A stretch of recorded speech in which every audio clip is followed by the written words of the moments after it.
Hello everyone. Today we are going to talk about overloading with function templates, part of programming in C++ course.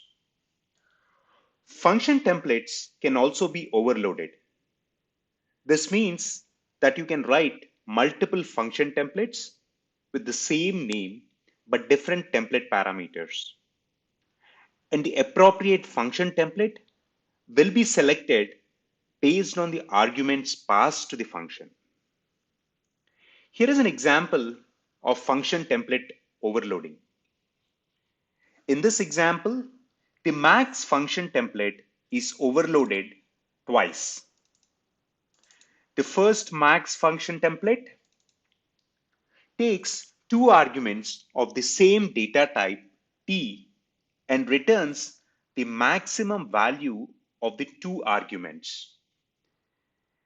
The second max function template takes two arguments of different data types t1 and t2 and returns the maximum value of the two arguments with the return type being t1.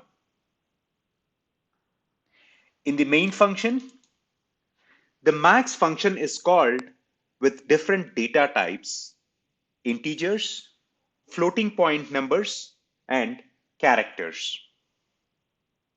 The appropriate function template will be selected based on the arguments passed to the function.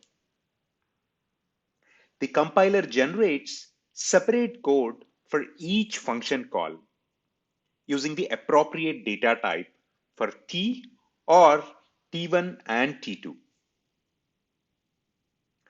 This allows you to write multiple function templates with the same name, and the appropriate function template will be selected based on the arguments passed to the function. Hope this was helpful. Thank you for watching.